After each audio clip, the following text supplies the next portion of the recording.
We know that eventually, we're going to get older. We know that at any point, one of us might face hard times or bad luck or a crippling illness or a layoff.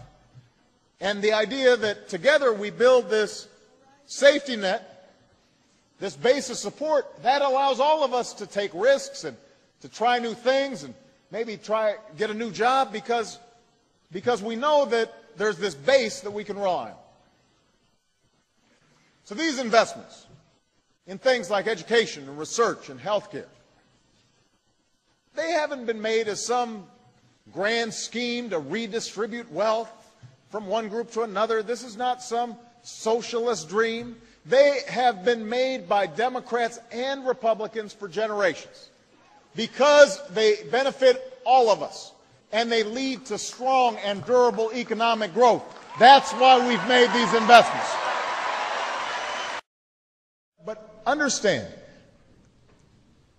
the share of our national income going to the top 1% has climbed to levels we haven't seen since the 1920s. The folks who are benefiting from this are paying taxes at one of the lowest rates in 50 years. You might have heard of this, but Warren Buffett is paying a lower tax rate than his secretary. Now that's wrong.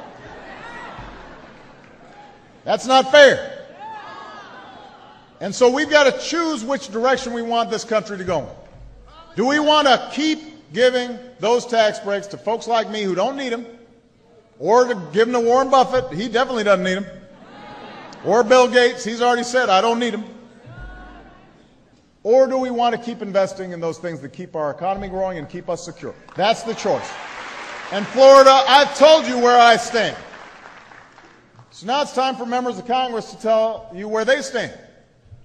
In the next few weeks, we're going to vote on something we call the Buffett rule. Very simple.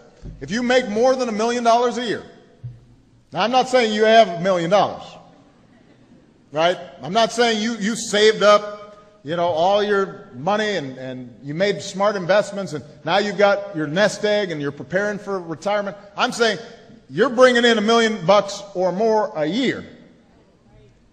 Then what the rule says is you should pay the same percentage of your income in taxes as middle-class families do.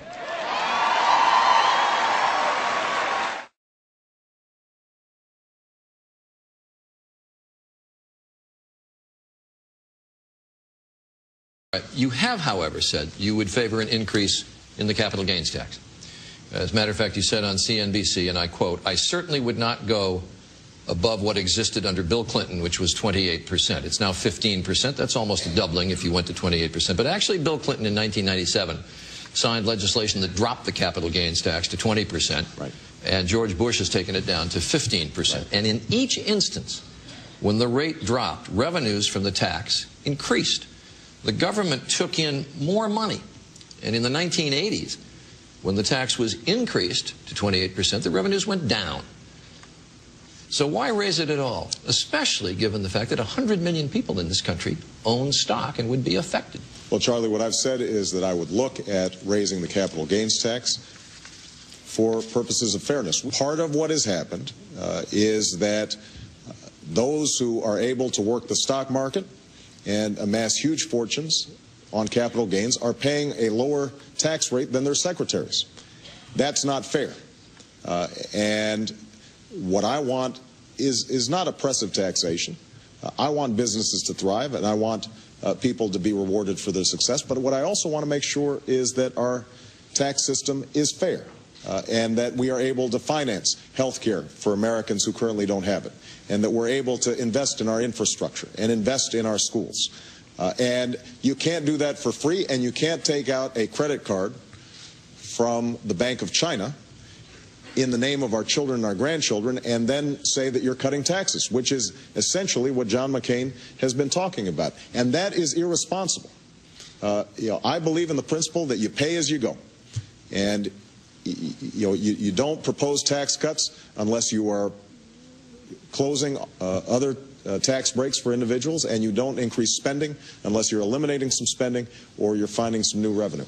That's how we got an additional $4 trillion worth of debt under George Bush. That is helping to undermine our economy, and it's going to change when I'm President of the United States. But history shows that when you drop the capital gains tax, the revenues go up. Well, that might happen, or it might not. It depends on what's happening on Wall Street and how business is going. I think the biggest problem that we've got on Wall Street right now is the fact that we've got a housing crisis that this president has not been attentive to, and that it took John McCain 3 tries before he got it right.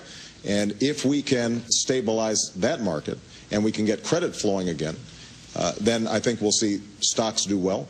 And once again, I think we can generate the revenue that we need to run this government and hopefully to pay down some of this debt. Senator Clinton.